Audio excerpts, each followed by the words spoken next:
चुकी है। क्लास हम लोग स्टार्ट करते हैं। तो ये जो भाग था 14वां श्लोक है ना, जिसके अंतर्गत सोनू जी को समस्या है, तो आइए इसको समझते हैं हम लोग। तो इसमें मैंने आप सभी को कहा था ओ भावश्च विवृत्तिश्च शशा रेफ एव च जिह्वा मूलम उपदमा च गतिरष्ट विधोष्मणः, है ना। मतलब ऊष्मणः गति ही अष्टविध, ठीक है, ऊष्मणः गति ही अष्टविध। तो यहाँ पर ऊष्म पद का अर्थ क्या था, बताइए एक बार। ऊष्मणः का शर मतलब क्या है, विसर्ग, है ना। ऊष्मणः अच्छा का मतलब विसर्ग है। अच्छा। एक मिनट।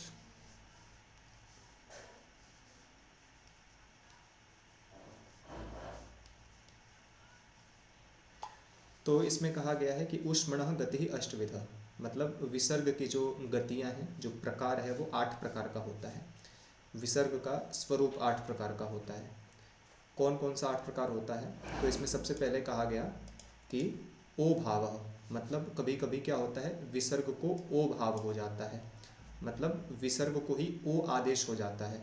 जैसे हमने संधियों के अंतर्गत हमने देखा हुआ है, ठीक है। जैसे शिवः जमा अर्च्यः शिवोर्च्यः, है ना। शिवः जमा अर्च्यः बराबर शिवोर्च्यः। तो यहाँ पर विसर्ग को क्या हो गया, यहाँ पर ओ भाव हो गया, ठीक है जी। शिवोर्च्य में क्या हो गया, विसर्ग को ओ भाव हो गया, ऐसा हमें स्पष्ट रूप से मालूम पड़ता है, ठीक है। इसी प्रकार से जो दूसरा इसमें कहा गया था विवृत्तिश्च, है ना, ओ भावश्च विवृत्तिश्च। तो विवृत्ति का मतलब मैंने आप सभी को बताया था कि जहाँ पर 2 स्वर समीप समीप दिखाई देंगे लेकिन फिर भी उसमें संधि कार्य न हो रहा हो, ठीक है। अरविंद चौधरी जी, आपने शेयर कर दिया, इधर से हट गया मेरे यहाँ से। ध्यान रखिए अंजू जी, आप स्क्रीन शेयर नहीं करेंगी, शेयर करने का काम मैं ही करूँगा, ठीक है जी। तो विवृत्ति का मतलब क्या था, सामान्य रूप से ये था कि 2 स्वर आए लेकिन फिर भी उसमें संधि न हो। कहने का तात्पर्य ये है कि वहाँ पर विसर्ग का लोप हो चुका होता है, ठीक है। जैसे मैं आप सभी को अभी ये पूरा का पूरा PDF में ही अच्छे से दिखा देता हूँ, इसीलिए स्क्रीन को शेयर कर रहा हूँ ताकि आप लोगों को थोड़ा थोड़ा भाग भी दिखता रहे। तो 1 मिनट बस, वो श्लोक आने वाला है। हाँ, यहाँ पर ये श्लोक का भाग है ना। तो विवृत्ति अर्थात 2 स्वरों के बीच में विसर्ग आने पर क्या हो जाता है, उसका लोप देखा जाता है। इसी को क्या कहते हैं हम लोग, विवृत्ति कहते हैं, ठीक है जी। जैसे रामः जमा आयाति, है ना, रामः जमा आयाति। तो यहाँ पर क्या था, विसर्ग का लोप दिखाई पड़ता है, ठीक है, क्योंकि विसर्ग के बाद में भी स्वर है और विसर्ग से पहले भी क्या है, स्वर है। तो 2 स्वरों के बीच में जब विसर्ग आए और उसका लोप हो जाए तो उसी को विवृत्ति कहा जाता है, ठीक। तो यहाँ पर दूसरा जो इसका स्वरूप था क्या था, विवृत्ति वाला था। तीसरा कहा कि तालव्य शकार, मूर्धन्य शकार, दंत्य शकार अथवा रेफ भी हो जाता है। तो इसके एग्जाम्पल के रूप में भी हमने देखा था, जैसे रामः जमा चिनोति, तो इसको रामश चिनोति हो गया, विसर्ग को तालव्य शकार हो गया। मूर्धन्य शकार भी हो जाता है, जैसे धनु जमा टंकारः, तो धनुष्टंकारः। दंत्य सकार भी हो जाता है, ठीक। जैसे इसमें लिखा है संतः जमा तरंती, तो संतस तरंती, ऐसा उदाहरण हो जाता है। रकार भी हो जाता है कहीं कहीं, है ना, रेफ भी हो जाता है, जैसे हरि जमा गच्छति, हरिर गच्छति, ठीक है। बाद में 7वें नंबर पर और 8वें नंबर पर क्या कहा गया है कि कहीं कहीं पर जिह्वा मूल हो जाता है और कहीं कहीं पर उपदमानीय भी हो जाता है। तो ये बड़ा आसान है, ये आप सभी को पता ही है कि जहाँ क या ख से पहले विसर्ग आएगा तो वहाँ पर जिह्वा मूलीय हो जाएगा। जैसे रामः जमा करोति, तो विसर्ग को जिह्वा मूलीय हो गया। उपदमानीय भी हो जाता है, जहाँ पर प या फ से पहले विसर्ग आता है उसको उपदमानीय हो जाता है, ठीक है। वृक्षः जमा फलति, वृक्षः फलति, ठीक। तो इस प्रकार से ये श्लोक था 14वें नंबर का। क्लियर हो गया आपको सोनू जी? जी महोदय। ठीक है जी, इसको थोड़ा सा मैंने आप लोग पुस्तकें खरीद लीजिए। बाकी जब तक पुस्तक नहीं खरीद पाते हैं तब तक क्या है, मैंने आप सभी को पीडीएफ भी भेजा हुआ है ग्रुप में, आप उसमें से भी देख सकते हैं, है ना। और जो मूल भाग है इसका तो आप लोगों को फ़ोटोकॉपी ही करा लेना है, मूल भाग सर का मैंने फ़ोटो। जी। मैंने पुस्तक तो नहीं खरीदी है, लेकिन मैंने जो आपने पीडीएफ दी थी ना कारणीय शिक्षा की, मैंने हम्म। उसका प्रिंट आउट निकलवा लिया। नहीं, पूरे कोशिश कीजिएगा कभी फ्यूचर में भी बुक का प्रिंट आउट कम ही निकालिएगा, है ना, कम ही निकलवाइएगा। क्यों कम कह रहा हूँ मैं, क्योंकि एक बार क्योंकि क्या है ना, जिस विद्वान ने बुक लिखी है मेहनत से, या उसको प्रकाशित किया है, संपादित किया है, तो आप अगर बुक खरीदेंगी तो क्या होगा, उसको भी थोड़ा सा बेनिफिट हो जाएगा, है ना। और आप फोटोकॉपी करा लोगे तो जिस विद्वान ने मेहनत की है पुस्तक को लिखने में, क्योंकि एक बुक को लिखना आसान काम तो नहीं है ना, हेलो।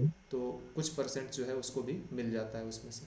ठीक है, तो प्रयास करना है जहाँ तक हो सके आपको बुक ले लेना है। म्यूट कर वैसे जो लीजिए।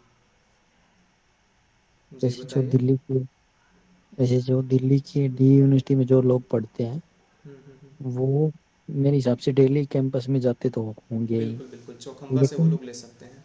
हाँ, चौखंबा से वो लोग ले लेकिन सकते साउथ हैं। कैंपस से ना दूर पड़ता है।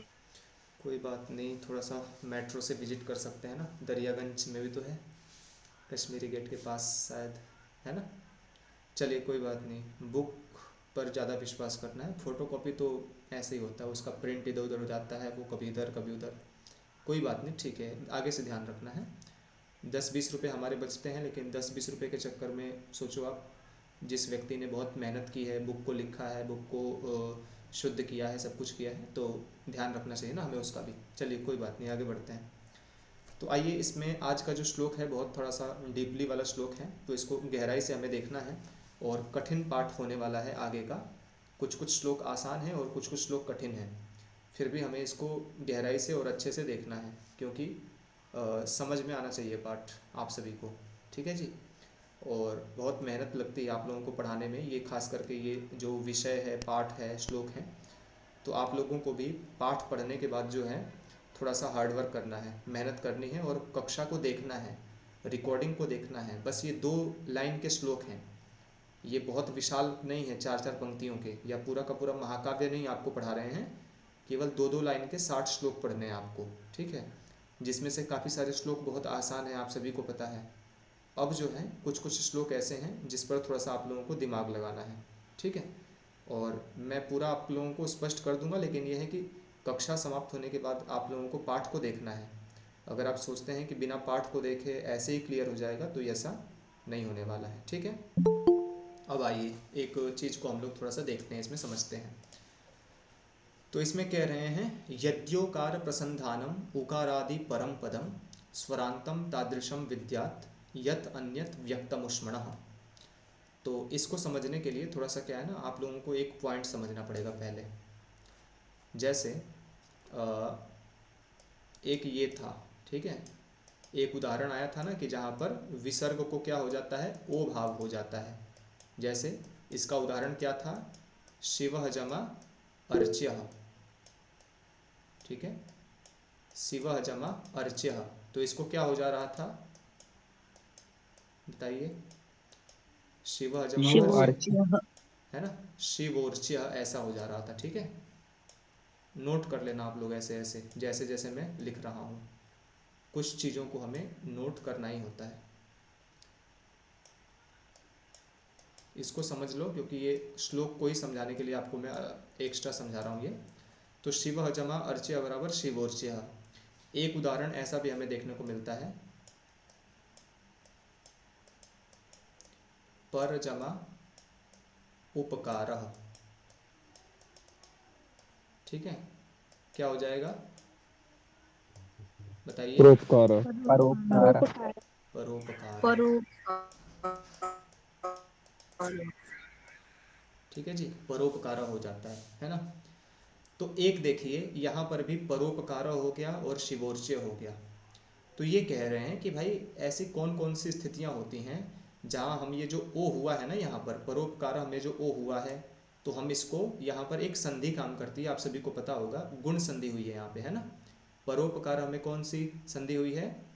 गुण संधि हुई गुण। है, ठीक है। जैसे सूर्य जमा उदयः क्या हो जाएगा? सूर्योदय। सूर्य। कौन सी सूर्योदय। कौन सी यहाँ पर संधि हुई है? गुण। गुण गुण संधि। संधि हुई है, गुण ठीक है संधि। जी। इस प्रकार से आपको समझ जाना है ना। जहाँ पर अ जमा उ मिलकर के ओ हो जाते हैं वहाँ पर गुण संधि हो जाती है, ठीक। लेकिन यहाँ भी आप लोगों ने देखा कि शिवः जमा अर्च्य था, है ना। शिवः जमा अर्च्य था, लेकिन फिर भी इसको क्या हो गया? शिवोर्च्य हो गया। विसर्ग को भी यहाँ पर ओ हो जा रहा है, ठीक है। तो कहने का मतलब क्या है कि हम लोग इस बात का कैसे पता लगाएंगे कि जहाँ पर ये ओ हो रहा है, ओ तो शिवोर्च्य के अंदर भी हो रहा है, परोपकार के अंदर भी हो रहा है, लेकिन ये क्या है? संधि वाला ओ हुआ और ये विसर्ग वाला ओ हुआ। तो इसका पता कैसे लगाएंगे, ठीक है। तो जैसे विसर्ग का जो 8 भेद होता है, तो उसमें कहा गया कि पहला भेद क्या है? ओ है। तो अब इसमें इसी चीज़ को एक्सप्लेन करेंगे कि कब कब संधि वाला ओ होगा और कब कब विसर्ग वाला ओ होगा, ठीक है। तो भूमिका आप सभी को समझ में आ गई होगी। अब ये श्लोक समझते हैं। तो कह रहे हैं कि यदि उकारादि परम पदम, है ना। तो पर मतलब क्या होता है? पूर्व और पर का मतलब क्या होता है? बताइए एक बार आप सभी लोग। पूर्व माने बाद। पहले। और बात मत बात पर मतलब बात। हाँ, ये जो पर है ना, पर का जो रकार है इसको क्या कहेंगे? रे। पूर्व रे। पूर्व कहेंगे, ठीक है। पूर्व पूर्व रे। पद कहेंगे। और आगे जो ये उकार है इसको क्या कहेंगे? पर पर वाला पद कहेंगे, पर ठीक है। पर पर वाला पद पार। कहेंगे, ठीक है। रकार हो गया, रकार का जो अकार है इसको कहेंगे पूर्व, और ये जो उकार है इसको कहेंगे पर। तो कह रहे हैं कि यदि उकार आदि परम पदम, है ना। मतलब यदि यदि बाद वाला जो पद है, ठीक है, ये जो बाद वाला पद है इसका जो पहला वाला भाग होगा, ठीक है, उकार आदि परम पदम, मतलब पर वाले पद का जो पहला वर्ण है वह कैसा होगा? उकार आदि होगा। मतलब जिसके शुरू में क्या होगा? उ होगा। जिसके आदि में क्या होगा? उ होगा, ठीक है। यहाँ पर उ आपको दिखाई दे रहा है ना, ठीक है।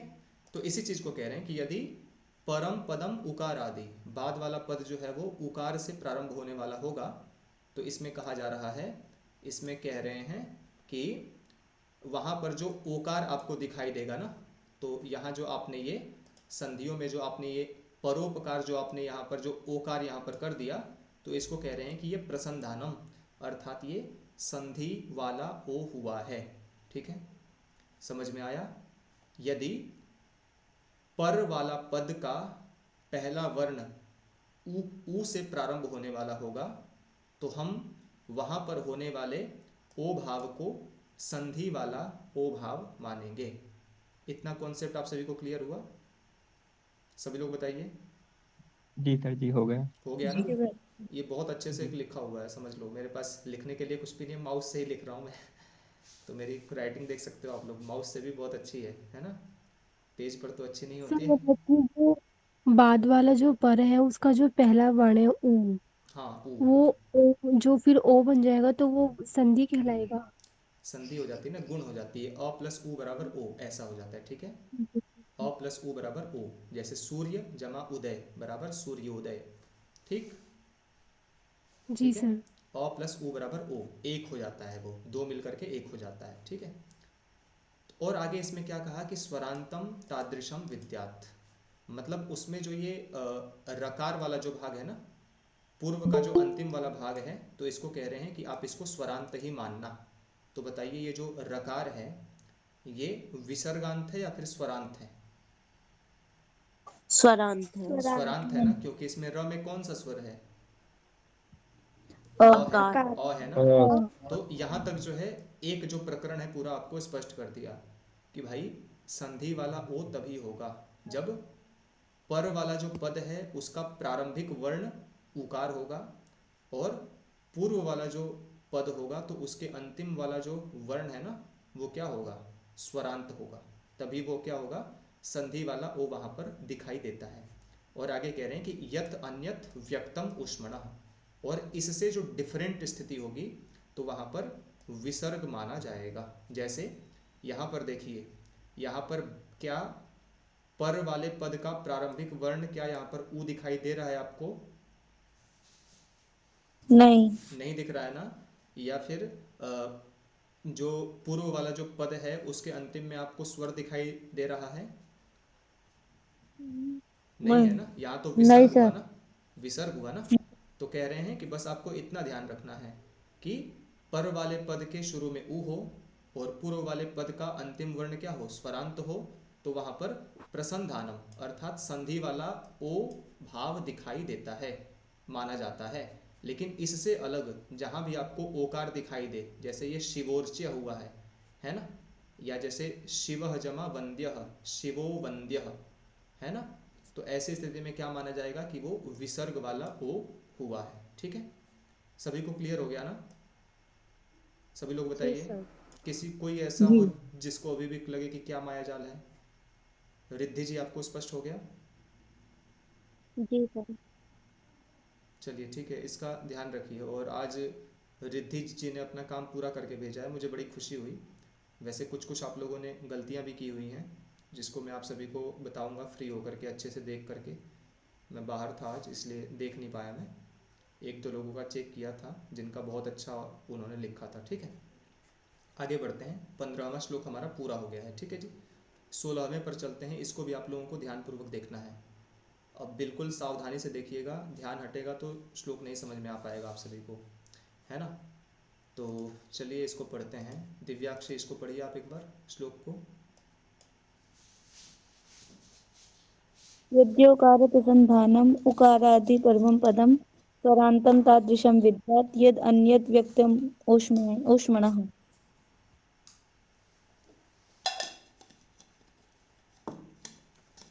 परमम है या फिर परम है? परम पदम। परम पदम ना। फास्ट क्यों पढ़ना है, आराम से पढ़िए। चलिए ठीक है।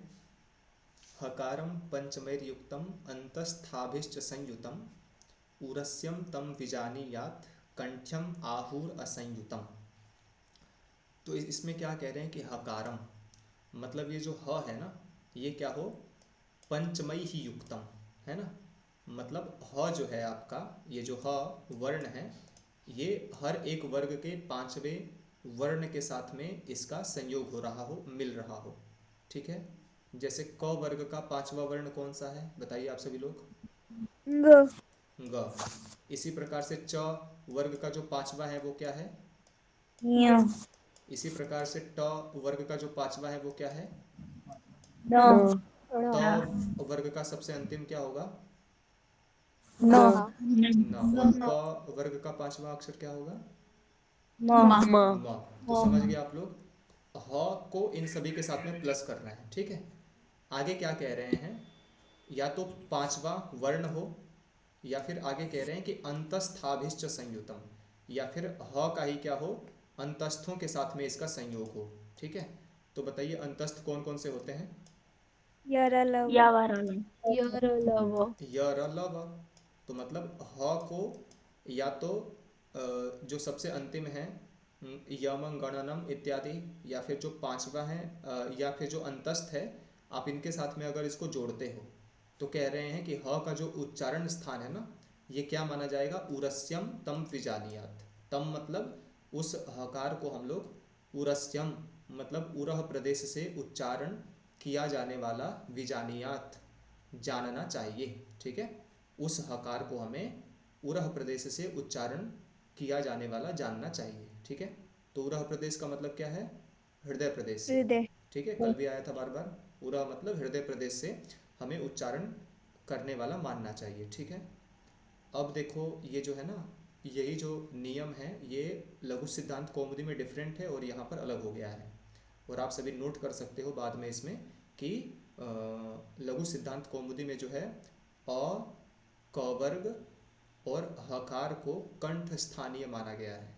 ठीक है, अकूह विसर्जनीया नाम कंठ। अ क वर्ग हकार और विसर्ग को कंठ स्थानीय माना गया है। लेकिन यहाँ पर हकार के विषय में क्या कह रहे हैं कि हकार जो है जब वर्ग के पांचवें वर्ण के साथ में होगा या फिर अंतस्थों के साथ में होगा तो ये किस स्थान का माना जाएगा? उरस। पूरा पर इसका व हो पूरा जाएगा। और कह रहे हैं कि कंठ्यम आहु असंयुतम। असंयुतम मतलब अगर ये इन पांचवें वर्णों के साथ में या फिर अंतस्थों के साथ में अगर ये संयुक्त नहीं होगा तो फिर उसको किस स्थान का मानेंगे? कंठ्यम कंठ। मतलब कंठ स्थानीय मानेंगे। ठीक है, तो पाणिनीय शिक्षा में एक विशेष नियम लिखा गया है जिसको आप सभी को याद रखना है। ठीक है जी। अब आप सभी को थोड़ा सा कन्फ्यूजन हो सकता है कि इसका क्या क्या एग्जाम्पल हो सकता है, तो एक दो उदाहरण मैं आप सभी के लिए यहाँ पर दिखा देता हूँ जिससे आप लोगों को थोड़ा सा क्लियर हो जाएगा, है ना। जैसे यहाँ पर कुछ कुछ उदाहरण आपको दिखाई देंगे।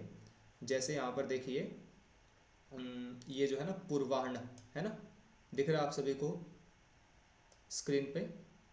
जी यहाँ पर बताइए हकार का संयोग किससे हुआ है? णकार से हुआ है ना। तो ये णकार पांचवा वर्ण है या फिर चौथा वर्ण है? पांचवा पांचवा है ना। तकार का इसी प्रकार पांचवा। से यहाँ पर जो है एक उदाहरण देखिए, चिन्ह। तो चिन्ह में हकार का संयोग किससे हुआ है? न। न से हुआ है। इसी प्रकार से ब्रह्म, ब्रह्म में हकार का संयोग किससे हुआ है? म। म। इसी प्रकार से बाह्य, बाह्य में हकार का संयोग किससे हुआ है? य। इसी प्रकार से हृद, इसमें हकार का संयोग किससे हुआ है? र। र। और इसमें ह्लाद में हकार ल। का संयोग किससे हुआ है? ल। ल। प्रभव, प्रभव में हकार का संयोग किससे हुआ है? व। र। तो इन सभी का आप लोग उच्चारण स्थान क्या मानोगे? अंत पूरा प्रदेश, पूरा प्रदेश। ठीक है, इन सभी को आप लोग पूरा स्थानीय मानोगे। और इससे अलग आपको अगर कहीं हकार दिखाई दे तो फिर उसको आप लोग कौन से स्थान का उच्चारण स्थान मानोगे? हकार के लिए कंठ कंठ। कंठ स्थानीय मानोगे। ठीक है, सभी को क्लियर है ना? रिद्धि जी स्पष्ट हो गया आपको? हाँ, ठीक है, आपको स्पष्ट हो गया मतलब और लोगों को भी स्पष्ट हो गया होगा। तो फिर भी यदि किसी को कन्फ्यूजन हो तो आप जो है पहले घर जा कर के क्लास को देखेंगे, जो बुक का पीडीएफ भेजा है उसको भी एक बार रीड आउट करेंगे, और उसके बाद भी अगर समझ में ना आए तभी क्वेश्चन पूछेंगे। खुद का दिमाग खर्चा करके ही पूछना है प्रश्न, है ना। ये नहीं कि खुद पुस्तकें पलटी नहीं ऐसे ही क्वेश्चन पूछने लगे, ऐसे नहीं करना है। क्योंकि आप मुझसे क्वेश्चन करोगे तो हो सकता है एक तो मैं आपसे भी पूछूं। ठीक है जी, चलिए। तो दो तीन श्लोक हुए, दो श्लोक हुए, आप सभी को संभवतः समझ में आए होंगे। ये आगे के दो श्लोक बड़े आसान हैं, आइए इसको देखते हैं हम लोग। तो इसमें देखिए आप लोग एक एक चीज़ करके नोट करते जाना। ये श्लोक इस प्रकार से है, कंठ्या वहा विचु यशास तालव्या ओष्ठजा वुपु शुरमूर्धन्या ऋतुरसा दंत्या ऋतुलसाः स्मृताः जिह्वा मूले तु कुः प्रोक्तो दंत्योश्छो वह स्मृतो बुधैः ऐ तु कंठतालव्या ओ औ कंठोष्ठजौ स्मृतौ। तो कह रहे हैं कि कंठ्यौ अहौ, है ना, कंठ्यौ अहौ मतलब इसमें संधियां हुई हैं। ठीक है, काफ़ी सारी। तो इसमें ये दो वर्ण आ रहे हैं, कंठ्यौ अहौ मतलब अ और ह का उच्चारण स्थान क्या माना जाएगा? बताइए आप सभी लोग। कंठ माना जाएगा। और आगे एक इस प्रकार से आया है, कंठ्यौ अहौ इचु यशाह। यहाँ पर क्या है? ई है, ठीक है, और चू है। चू का मतलब क्या होता है? च वर्ग। ठीक है, चवर्ग। चू का मतलब च वर्ग।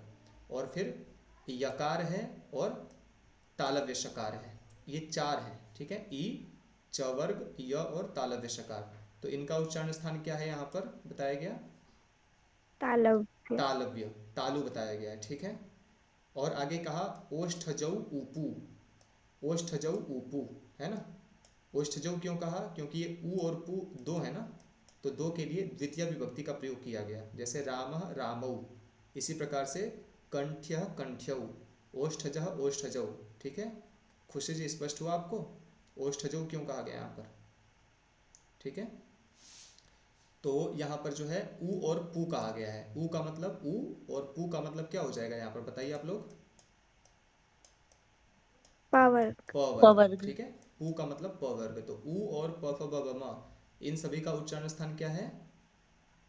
ओष्ठ, ओष्ठ है। ठीक है, आगे कहा स्युः मूर्धन्या ऋतुरसाः, मतलब री, ट वर्ग, र और ये वाला श, षटकोण वाला श, इसका उच्चारण स्थान क्या है? सभी लोग बताइए। मूर्धन्य। मूर्धन्य, ठीक है जी, मूर्धन्य इसका उच्चारण स्थान है। आगे चलिए, दंत्या ऋतुलसाः स्मृताः, मतलब री टू का मतलब क्या हो जाएगा बताइए शीघ्रता से? वर्ग। तावर्ग। और ल और ये वाला स, तो ये चारों का उच्चारण स्थान क्या हो जाएगा? दंत, दांत। दंत्य, दांत हो जाएगा इसका उच्चारण स्थान, ठीक है। और आगे बोल रहे हैं कि जिह्वा मूले तु कुप्रोक्तो, कु का मतलब क्या होता है बताइए आप सभी लोग? कावर्ग। क वर्ग, तो क वर्ग का जो उच्चारण स्थान है वो क्या हो जाएगा? जिह्वा जिह्वा मूल हो जाएगा। और आगे मूल। कह रहे हैं कि दंत्योष्ठ्यो वह स्मृतो बुधैहि, वह का मतलब क्या है? वकार, वकार।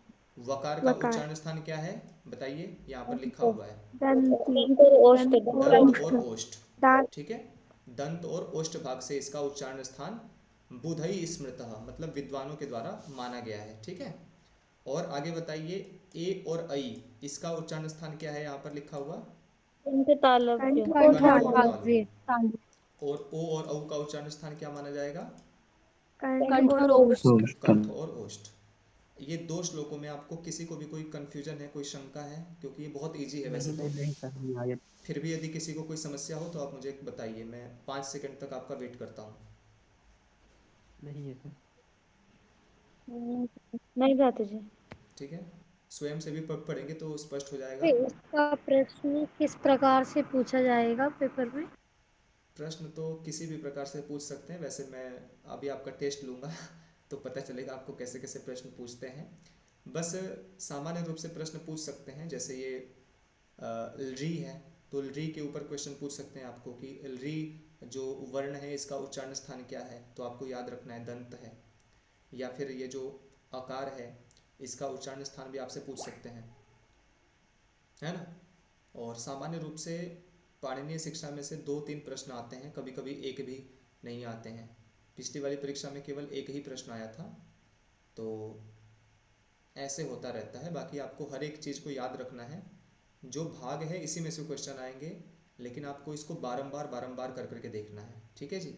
जैसे यहाँ पर आया था ना, हम लोगों ने उदाहरण देखा ब्रह्म, है ना, ब्रह्म उदाहरण देखा, तो आपसे पूछ सकता है कि ब्रह्म में हकार का उच्चारण स्थान क्या है, तो आपका क्या उत्तर होगा? बिल्कुल, और क्या? पूरा और पूरा लोग पूरा बताइए। हृदय। हृदय। उरह स्थान होगा ना, क्यों होगा उरह स्थान? जी जी, वही सर, माँ माँ आया ये। क्योंकि हकार क्या है, पंचम वर्ण के साथ में संयुक्त है ना, पंचम वर्ण मकार के साथ में संयुक्त है ना। इसी प्रकार से कुछ और उदाहरण भी आ सकते हैं, जैसे ह से क्या होता है, ह से कुछ और भी आप ले सकते हो। जैसे हठ हो गया ना, हठ मतलब क्या होता है, जिद होता है तो हठ का क्या हो जाएगा उच्चारण स्थान हकार का? इसमें कंठ स्थानीय होगा, क्योंकि ये ना तो पंचम वर्ण के साथ में संयुक्त है और ना ही ये किसी भी अंतस्थ के साथ में संयुक्त है, ठीक है। तो ऐसे ऐसे करके ही आप लोगों को याद रखना है सामान्य सामान्य बातें। अभी क्लास में कितने बच्चे हैं, एक बार मुझे कोई बताए, कितने लोग हैं अभी जुड़े हुए? 15। 15 लोग हैं ना। चलिए, अब कल से गेट क्लोज हो जाएगा, बाहर के बच्चों को आप नहीं आने देंगे। ये लोग केवल आते हैं जाते हैं, बार बार मैं देख रहा हूँ लेफ्ट हो रहे हैं, कोई आ रहे हैं कोई जा रहे हैं। तो चलिए कोई बात नहीं, हम जिस चीज़ का मूल्य नहीं चुकाते हैं ना, हम उसका उपहास उड़ाते हैं, बस केवल और केवल मजाक उड़ाते हैं। तो कुछ कक्षाओं तक सबका आगमन होना था, ताकि सभी लोग देख सकें कक्षाएं किस किस प्रकार से हो रही हैं, क्योंकि अब मुझे कोई जानता थोड़े ना है कि अम्बरीश कौन है, गीता श्री एकेडमी क्या है। तो इसीलिए मैंने कुछ कक्षाओं में आप सभी को मतलब स्वागत किया, क्योंकि कुछ बच्चे होते हैं विचार करते हैं ना, क्योंकि हम किसी को 1 रुपये भी देते हैं तो बहुत सोचते समझते हैं कि कौन होगा कौन नहीं होगा। सोचना भी चाहिए, विचारना भी चाहिए, परीक्षण भी करना चाहिए। तो अब 30-40 कक्षाएं जो हैं यूट्यूब पे डाल दी गई हैं, और डेमो भी डाल दी गई हैं, और भी बहुत सारी क्लासेस है उस पर। तो अब जो है, अब कल से केवल आप ही लोग पढ़ोगे, जो जो बैच में हैं आप लोग। तो चलिए आप लोग अच्छे से पढ़िए। कोई कुछ कह रहा था क्या? शायद दिव्याक्षी कुछ कह रही थी, कोई बात है? नहीं चलिए बैठा। चलिए ठीक है। अब आग नेक्स्ट वाला श्लोक आप लोग समझिए एक बार अच्छे से। ये वाला श्लोक समझना बहुत इंपॉर्टेंट है और इस श्लोक को आपको बहुत अच्छे से समझना है ना? इसमें कन्फ्यूजन नहीं रखना है। अर्धमात्रा तो कंठ्यस्य ऐकार औकारयोर भवेत्, एकार ओकारयोर मात्रा तयोर विवृत संवृतम। और आगे भी एक श्लोक दिया गया है, तो हम लोग 19 नंबर वाले श्लोक को समझने के लिए पहले 20 नंबर वाले श्लोक को समझेंगे, ठीक है? और 20 नंबर वाला श्लोक क्या है, एक बार पढ़िए आप मानसी।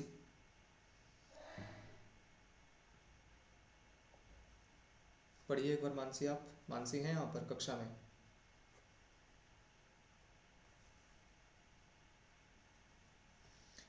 चलिए दिव्याक्षी आप ही पढ़िए। संवृतं मातृकं ज्ञेयं विवृतं तु द्विमातृकं, घोषा वा संवृताः सर्वे अघोषा विवृताः स्मृताः। ठीक है, तो इसमें कह रहे हैं कि समृतम मातृकम जेयम, मतलब समृत किसको मानना है? मातृकम जेयम, केवल एक मात्रा वाले वर्णों को आपको क्या मानना है? स्वरों को क्या मानना है? समृत मानना है, ठीक है? समृत का मतलब क्या होगा? एक मात्रा वाले जो स्वर होंगे उनको आप लोग समृत मानोगे, ठीक है? एक मात्रा वाले जो वर्ण होंगे उनको आप लोग समृत मानोगे, ठीक? आगे कहा विवृतम तु द्विमात्रिकम, विवृत किसे मानेंगे बताइए आप सभी लोग? जो दो दो मात्रा मात्रा वाले दो हों। मात्रा वाले होंगे उनको विवृत मानेंगे, ठीक है? और आगे कह रहे हैं कि घोषाः वा संवृताः सर्वे, जो सभी घोष वर्ण हैं हम इनको क्या कहेंगे? अमृत। समृत समृत। कहेंगे। और आगे कहा कि अघोषाः विवृताः स्मृताः, जो सभी अघोष वर्ण हैं हम लोग इनको क्या मानेंगे? विवृत। अमृत। विवृत मानेंगे। विवृत। तो ये समृत और विवृत है क्या, समझना होगा ना थोड़ा सा। समृत और विवृत क्या है, घोष और अघोष क्या है, तो थोड़ा थोड़ा इसको समझ जाते हैं। विस्तार से आप सभी पुस्तक में पढ़ेंगे, ठीक है? यहाँ एक एक चीज़ को मैं स्पष्ट करूँगा ना तो हम लोग केवल एक ही दो श्लोक पढ़ पाएंगे, तो आप लोगों को मेहनत अधिक करनी है। समृत का मतलब होता है कुछ कुछ ऐसे वर्ण होते हैं ना जिनके उच्चारण में प्राण वायु जो होती है वो सिकुड़ करके निकलती है, ठीक है? मतलब कम मात्रा में निकलती है, ठीक है? उसको कहते हैं समृत। तो समृत मतलब सिकुड़ा हुआ, ऐसा समझो। स से समृत और स से सिकुड़ा हुआ, ठीक है? कम मात्रा में प्राणवायु निकलती है। लेकिन कुछ ऐसे वर्ण होते हैं जिनके उच्चारण में क्या होता है, प्राणवायु ज़्यादा मात्रा में निकलती है, ठीक है? जैसे अकार को हम लोग समृत कहते हैं, ठीक? अकार को हम लोग समृत कहते हैं। तो आप लोग अ बोलोगे तो बहुत कम प्राणवायु निकलती है अ, लेकिन अगर आ बोलोगे तो ये विवृत कहलाता है। क्यों क्यों कहलाता है? क्योंकि इसमें दो मात्राएं हैं ना, और ये विवृत कहलाता है। तो आ बोलते हो तो ज़्यादा प्राणवायु निकलती है ना, आ बोल करके देखो एक बार, आ ज़्यादा मात्रा में प्राणवायु निकलती है, ठीक है? तो समृत और विवृत आप सभी को स्पष्ट हो गया। समृत क्या है? एक मात्रा वाला जिसमें कम प्राणवायु निकलती है। विवृत क्या है? दो मात्रा वाला जिसमें ज़्यादा मुख को खोलना पड़ता है, ठीक? उसको विवृत कहते हैं। अब आगे घोष किसे कहते हैं, है ना? घोष किसे कहते हैं तो आप सभी को एक सूत्र लिख लेना है अष्टाध्यायी का, जो बड़ा काम आता है। और वो सूत्र क्या है? हशः, लिख लो आप लोग, हशः संवाराः, ठीक है? लिख लो सभी लोग, ये बहुत इंपॉर्टेंट है, परीक्षाओं में प्रश्न आ सकते हैं जो जो मैं लिखवा रहा हूँ आप सभी को। हसः संवाराः नादाः घोषाश्च, ठीक है? हसः संवाराः नादाः घोषाश्च, यहाँ पर च भी आगे लिख लेना, ये मूर्धन्य शकार है, ठीक है? हसः संवाराः नादाः घोषाश्च, ठीक है जी? जो हर्ष प्रत्याहार वाले वर्ण होते हैं इन्हीं को संवार, नाद और घोष कहा जाता है, ठीक? तो कोमल जी आपने याद किया है प्रत्याहार जो सूत्र हैं, अयुण, ऋलृक आदि? जी सर। सुनाइए फिर, हयवृट से स्टार्ट कीजिए, हर्ष को पूरा कीजिए एक बार।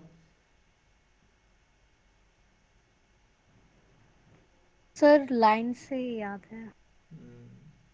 परीक्षा में आपसे अ ई री लेके हाँ बोलिए बोलिए।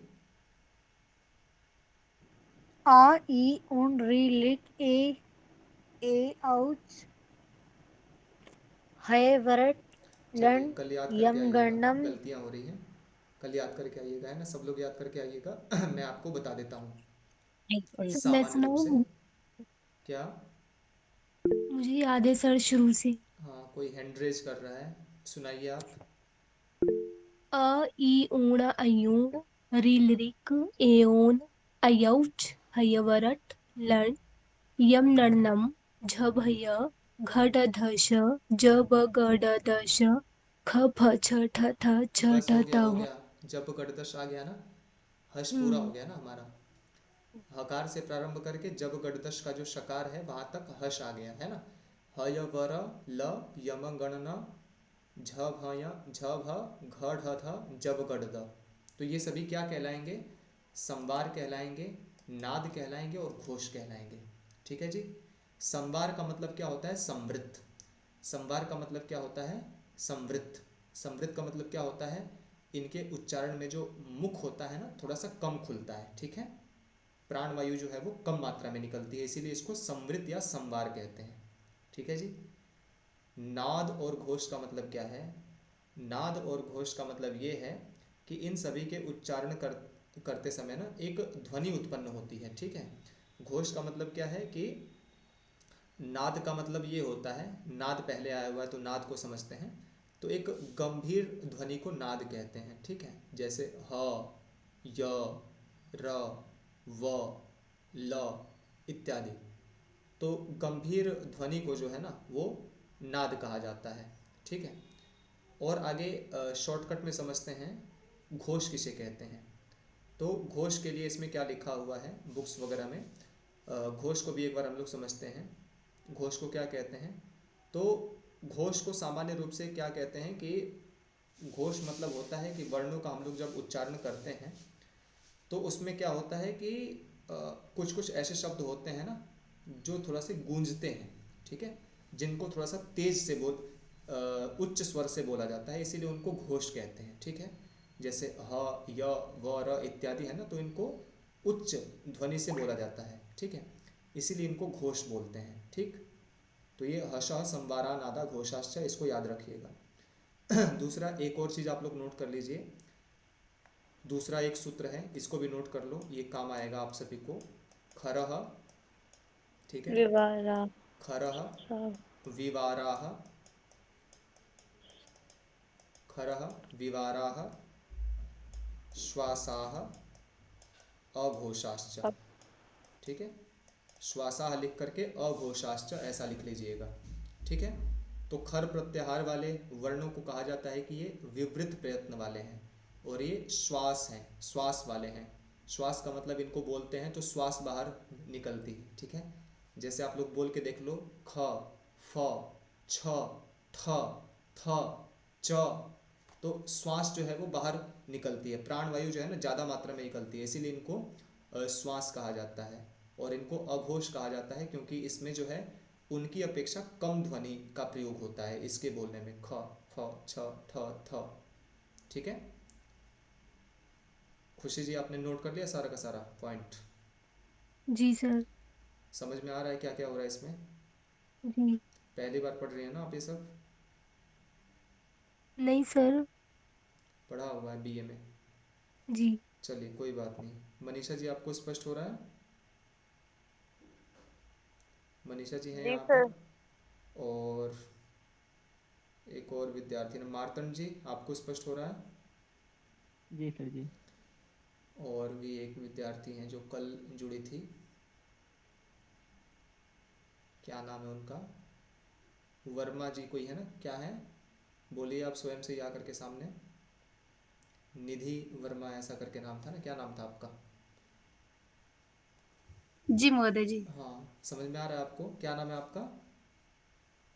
दिव्या दिव्या। दिव्या, दिव्या वर्मा है। ठीक है ठीक है ठीक है, ओके। चलिए तो आप जी लोग ध्यान रखिए, है ना, ये सारे पॉइंट्स को आप सभी लोग समझ गए होंगे, है ना। और ये सभी एक्स्ट्रा जो बातें हैं इसको भी समझना है। और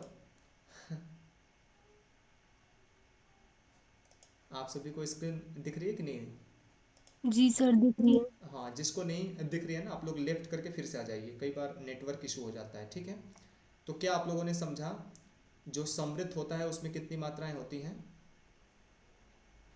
एक मात्रा। एक एक मात्राएं होती हैं। और जो विवृत होता है उसमें कितनी मात्राएं होती हैं? दो दो दो बराबर। मात्राएं हैं। और जो सभी घोष वर्ण हैं वे क्या कहलाते हैं? समृद्ध। समृद्ध। समृद्ध कहलाते हैं। और जो सभी अघोष हैं वो क्या कहलाते हैं? विवृत। विवृत। और घोष किसे कहते हैं हम लोग? सह संवाराः नादा घोषाश्च। है ना, घोष कहते हैं हशः को, हश प्रत्याहार वाले वर्णों को। और अघोष किसे कहते हैं? खर प्रत्याहार वाले खर वर्ण। प्रत्याहार वाले वर्णों को। ख फ छ ठ थ च ट त क प श श श।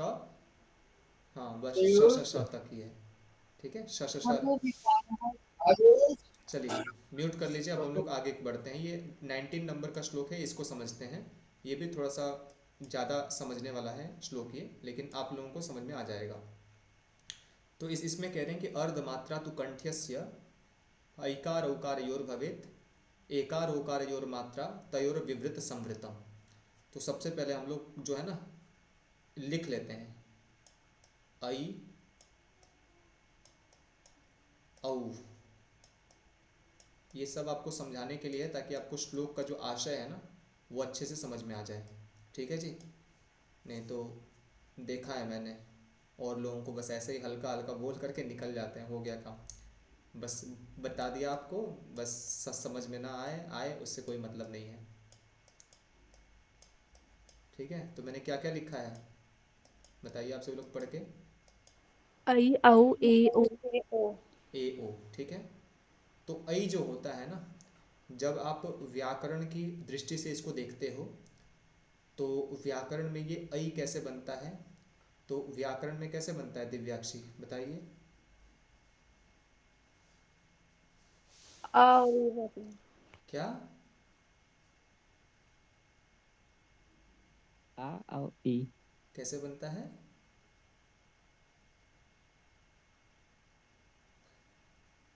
आप छोटा लोगों और आप लोग धन ई। लापरवाह हो गए हो आप लोग ना, दिव्याक्षी खास करके। संधियाँ इन्होंने सारी पढ़ ली, इनको पता ही नहीं है। चलिए, जो ऐ होता है ना ये वृद्धि रेचि सूत्र से बनता है। ऐ का मतलब अ वृद्धि और ई संधि को हो। मिलाकर अ और वृद्धि राधेश और वृद्धि रेची। अ और ए को मिला करके बनता है, अ और ए, या फिर अ और ऐ, है ना? तो अ या आ होता है और दूसरी तरफ ए या फिर ऐ होता है, उसको मिला करके ऐ बनता है, ठीक है? लेकिन यहाँ पर हम लोग वर्णोच्चारण की प्रक्रिया को समझ रहे हैं ना, इसीलिए संधि के नियमों को साइड में रख करके वर्णोच्चारण की प्रक्रिया के हिसाब से केवल इसका जो हम लोग है विच्छेद करेंगे, इसको अलग अलग करेंगे, ठीक है? तो जो ऐ होता है ये आ जमा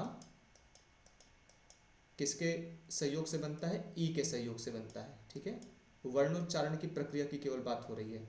जैसे आप लोग बोल करके देख लो, आई आई आई, ऐसे ऐसे बोलते बोलते ऐ का उच्चारण हो जाएगा अपने आप। इसको ऐ नहीं बोलते हैं, ऐ सीखा होगा ना आप लोगों ने हिंदी में, ऐनक, ऐ नहीं बोलते हैं, ऐ बोलते हैं, ऐ। तो आप लोग आई आई बोलोगे ना तो ऐ अपने आप ही उच्चारण आ जाएगा, ठीक है? इसी प्रकार से आ जमा ऊ के संयोग से क्या बनता है? ये औ बनता है ना, औ औ ऐसा बन जाता है, ठीक? जो ए है ये कैसे होगा बताइए आप सभी लोग।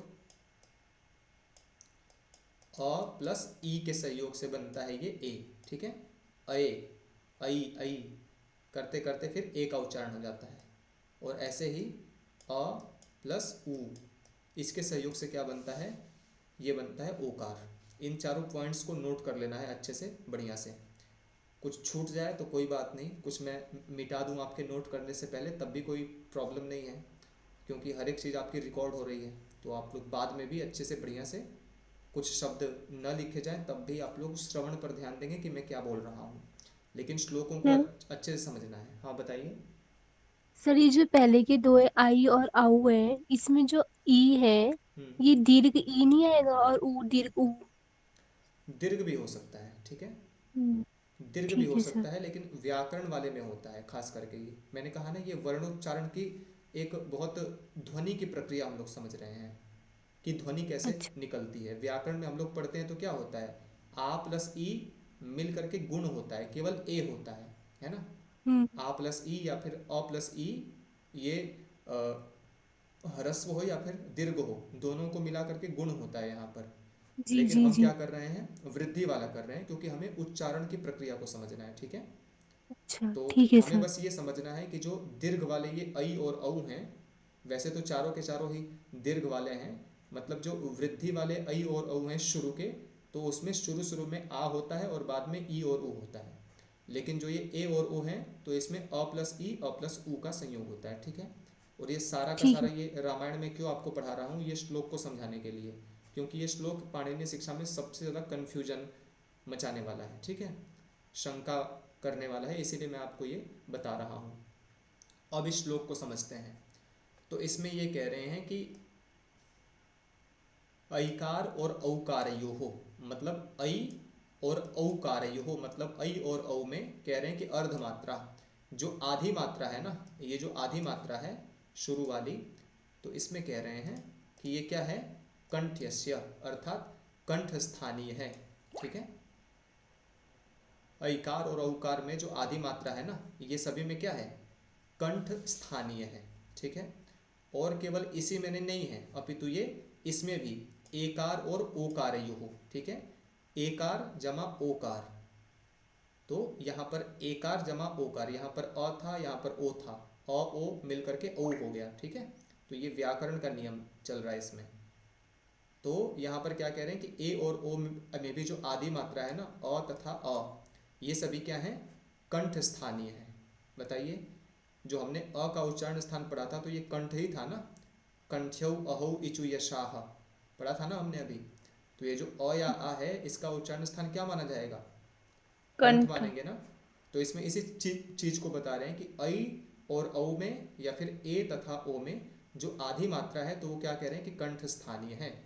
लेकिन आगे कहा कि तयो हो, मतलब इन दोनों में जो शुरू वाले हैं ना, जो जो ऐ और औ हैं, तो इनमें जो आधी मात्रा है ये विवृत प्रयत्न वाली कहलाएगी। ठीक है, तो बताइए विवृत में कितनी मात्राएं होती हैं, दो मात्रा। दो मात्राएं होती हैं। तो ये जो शुरू के ऐ और औ के अंदर जो ये आधी मात्रा है आ की, ये विवृत है या फिर संवृत है, समृद्ध। बिल्कुल। दूसरे लोग बताइए, समृद्धि है। विवृत है, विवृत है क्योंकि इसमें दो मात्राएं हैं ना, विवृत। तो इसीलिए इसको कहा गया कि शुरू वाले जो दो हैं, ऐकार और औकार हैं, श्लोक को भी देखो, ऐकार और औकार है ना, तो इसमें जो आधी मात्रा है वो दीर्घ आकार की है, आकार की है, तो इसीलिए ये विवृत कहलाएगा। और जो दूसरे वाले हैं एकार और ओकार, तो इसमें जो आधी मात्रा है वो क्या है, अ है, और अ क्या कहलाता है, समृद्ध। समृद्ध कहलाता है ना। तो इन दोनों में जो है, ये जो आधी मात्रा है ये भी कंठ की है, लेकिन ये समृद्ध है, और ऊपर के जो दो हैं इसमें आधी मात्रा कंठ स्थानीय है, फिर भी ये विवृत है। क्यों विवृत है, क्योंकि यहाँ पर दो मात्राओं वाला वर्ण है और नीचे एक एक मात्रा वाला वर्ण है। ठीक है, क्लियर हो गया आप सभी को। जी सर। कुछ ऐसा है जो अभी भी डाउट सा लग रहा है, कोमल जी, रिद्धि जी, आप लोगों को समझ में आ रहा है, मानसी आपको समझ में आ जी रहा है, सर। अंजू जी आपको क्लियर हो रहा है, अंजू जी, चलिए प्रॉब्लम है शायद, नेटवर्क इशू है। कमेंट मत किया कीजिए, कमेंट में आप लोगों का बिल्कुल भी नहीं देखता हूँ, बोला कीजिए आप लोग, वाक्पटु बनिए। ठीक है, तो ये श्लोक आप सभी को समझ में आ गया होगा, नहीं समझ में आया होगा तो फिर से एक बार घर पे जा करके कॉपी में लिख करके इसको समझिएगा। ठीक है, आगे हम लोग बढ़ते हैं, इसमें दो तीन और श्लोक देखते हैं, क्योंकि देखेंगे नहीं तो समाप्त नहीं होगा, क्योंकि अभी ज़्यादा हम लोगों ने पढ़ा नहीं है, केवल हम लोगों ने 3 या 4 श्लोक ही केवल तक देखे हैं। ठीक है, और इतने से हमारा काम जो है ना ये चलने वाला नहीं है। आगे हम लोग बढ़ते हैं, तो इसमें भी देखिए, इसमें भी थोड़ा सा समझना पड़ेगा हमें। और मानसी अभी क्लास में है, आप उपस्थित,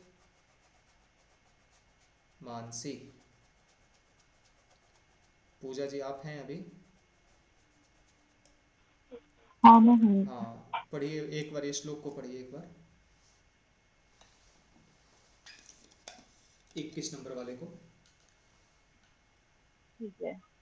स्वराणाम उष्णनाम चैव विवृतं कर्णं स्मृतं तेभ्यो अपि विवृतो व्यङ्गौ एचौ तथैव च। हम्म, चलिए जी।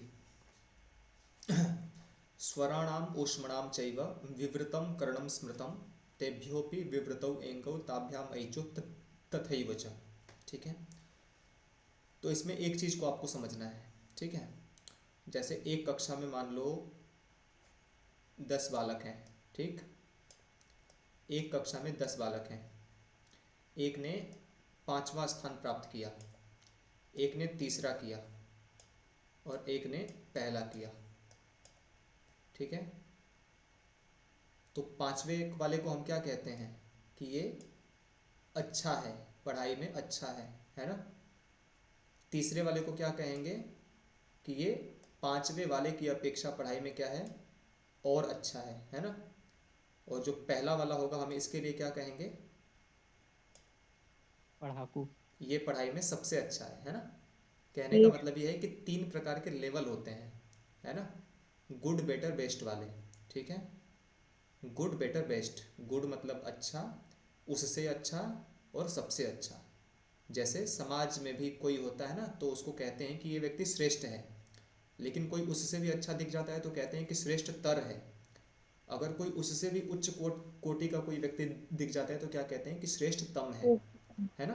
तो 3 लेवल होते हैं, ये तीनों को डिग्री भी कहा जाता है इंग्लिश में, है ना। सुपरलेटिव, कंपैरेटिव, और एक है क्या कहते हैं इसको, बताइए आप लोग। सुपरलेटिव कहते हैं जो हाईएस्ट होता है। कंपैरेटिव। क्या, चलिए नाम याद आ नहीं रहा है मुझे। आप लोग कमेंट करके अपना बता देना, ठीक है। ठीक है जी। हाँ ठीक है, तो चलिए इसी प्रकार से देखिए, इसमें भी ना विवृत प्रयत्न के विषय में कहा जा रहा है कि कुछ ऐसे वर्ण होते हैं ना जो विवृत होते हैं। ठीक है, चलिए यहाँ से मैं लिखता हूँ। सबसे पहले विवृत को लिखता हूँ। और विवृत का मतलब क्या होता है, सबसे पहले तो मुझे आप लोग ये बताइए, विवृत का मतलब क्या होता है। दो मात्रा वाला। विवृत एक का मतलब मात्रा 2 वाला। मात्रा वाला, दो जिसके मात्रा उच्चारण में जो है ना मुख को थोड़ा सा खोलना पड़ता है, प्राणवायु ज़्यादा मात्रा में निकलती है। ठीक है, इसको विवृत कहते हैं। ठीक है ना, 2-3 परिभाषाओं को याद रखिए। तो इसमें कहा कि स्वराणाम ऊष्मणाम चैव विवृतम कर्णम स्मृतम, मतलब विवृत प्रयत्न वाले कौन कौन से वर्ण होंगे, तो जितने भी स्वर हैं ये सभी विवृत कहलाएंगे। ठीक है, स्वराणाम ऊष्मणाम चैव, और जो ऊष्म वर्ण है हम इनको भी विवृत प्रयत्न वाला मानेंगे। तो बताइए ऊष्म वर्ण कौन कौन से होते हैं, श श श है ना। श स श ह इत्यादि को हम लोग ऊष्म कहते हैं। ठीक, तो विवृत के अंतर्गत कितने वर्ण आ गए बताइए आप सभी लोग, स्वर और ऊष्म, है ना। स्वरों को और ऊष्म को हम क्या कहते हैं, विवृत कहते हैं। ठीक, आगे इसमें कहा कि तेभ्योपि विवृतौ एंगौ, मतलब इन दोनों से, स्वरों से और ऊष्मों से भी ज़्यादा मात्रा में विवृत प्रयत्न कौन होता है, एंग। एंग का मतलब कौन कौन से वर्ण बताइए आप सभी लोग। ए ओ ए ऐ ओ, बस ओ ए ओ, आगे ऐ नहीं। औ। ए ओ क्या माने जाते हैं, विवृत तर माने जाते हैं। ठीक है, मतलब स्वरों को और श स सह ऊष्मों को, इन सभी को विवृत माना गया कि इनके उच्चारण में मुख को जो है थोड़ा सा खोलना पड़ता है। ठीक, श श स ह, लेकिन कहा गया कि इनसे ज़्यादा विवृत कौन है, ए और ओ। आप लोग ए बोल करके देखो, ए ओ, तो लगता है कि मुख को ज़्यादा खोलना पड़ता है, प्राणवायु ज़्यादा मात्रा में निकलती है। ठीक है, और इसमें तीसरी भी एक कैटेगरी बताई गई कि ताभ्याम ऐचो तथैव च, मतलब ये जो दोनों हैं तो इन दोनों से भी ज़्यादा मात्रा में जो विवृत है वो कौन है, ऐच है। ऐच का मतलब क्या होता है बताइए आप सभी लोग। ऐ और ए ओ ऐ। नहीं, ऐ और औ, ऐ औच होता है ना, ऐ औच। जी। तो ऐ और औ को क्या कहते हैं, विवृततम कहते हैं। ठीक है, इन दोनों से भी ज़्यादा विवृत कौन हुआ, ऐ और औ। तो आप लोग खुद ही बोल करके देख लो, आपको ए को बोलने में ज़्यादा मुख खोलना पड़ता है या फिर आई को बोलने में मुख को ज़्यादा खोलना पड़ता है, बताइए। आई आई। है ना, तो ये क्या आई हो जाएगा, आई क्या हो जाएगा, विवृततम, है ना। इसी प्रकार से उत्तम। ओ को खोलने में ज़्यादा मुख ओ को बोलने में ज़्यादा मुख खोलना पड़ता है या फिर औ को बोलने में ज़्यादा मुख खोलना पड़ता है, औ। औ को औ बोलने में औ। पड़ता है ना, इसीलिए औ क्या हो जाएगा, विवृततम। मतलब इसके उच्चारण में इन दोनों की अपेक्षा ज़्यादा प्राणवायु निकलती है, मुख को खोलना पड़ता है, ठीक है। ये श्लोक आप सभी को स्पष्ट हो गया, किसी को अभी भी कोई कंफ्यूजन हो? नहीं है ना, सब उच्चारण की प्रक्रिया है, बस आपको समझना है कि विवृत का मतलब क्या होता है ना। बाकी तो सब आप प्रैक्टिस करके देख लो, श श स ह, कोई ज़्यादा मुख नहीं खोलना पड़ रहा है इसमें, ठीक है। लेकिन ए ओ मुख खोलना पड़ रहा है, ऐ औ उससे भी ज़्यादा मुख खोलना पड़ रहा है, ठीक है। तो यही 3 कैटेगरी है विवृतों की। तो विवृत में बहुत सारे आ गए। सबसे पहले कहा कि 2 मात्रा वालों को हम क्या कहेंगे, विवृत कहेंगे। विवृत उसके बाद कहा कि स्वरों को और ऊष्मों को हम क्या कहेंगे, विवृत। विवृत विवृत कहेंगे। और उसके बाद इसमें ये कहा गया कि जो ए और ओ होंगे हम इनको क्या कहेंगे, विवृत विवृत। विवृततर, विवृततर, उससे भी ज़्यादा विवृत कहेंगे, ठीक है। और जो ऐ और औ है उसको क्या कहेंगे, विवृततम विवृततम कहेंगे, सबसे हाईएस्ट वाले विवृत, ठीक है। क्लियर हो गया होगा आप सभी को। अब हम लोग आगे बढ़ते हैं अपने टॉपिक पर, नेक्स्ट वाले श्लोक पर, है ना। ये श्लोक इतने कठिन नहीं है, ठीक है। अभी तक हमने केवल 6 या 7 ही श्लोक देखे हैं, तो हमें थोड़ा सा और पढ़ना होगा, इसीलिए आप लोग अभी 10:30 बजे तक करेक्ट आप सभी रुकोगे, ठीक है। ये एक्सप्लेनेशन बहुत ज़्यादा हो जा रहा यस है, सर। लेकिन आप सभी लोग अगर स्वयं से पढ़ोगे ना तो बहुत फास्ट हो जाएगा ये सब, ठीक है जी। तो चलिए अब इसको देखते हैं, ये वाला श्लोक थोड़ा सा आसान है। इसमें कह रहे हैं कि अनुस्वार यमानां च नासिका स्थानमुच्यते अयोगवाहा विज्ञेया आश्रय स्थान भागिनः, ठीक है जी। तो कह रहे हैं कि अनुस्वार और यमों का जो उच्चारण स्थान है ना, ये क्या है, नासिका कहलाता है। तो अनुस्वार का मतलब हो गया ये अनुस्वार, ठीक है।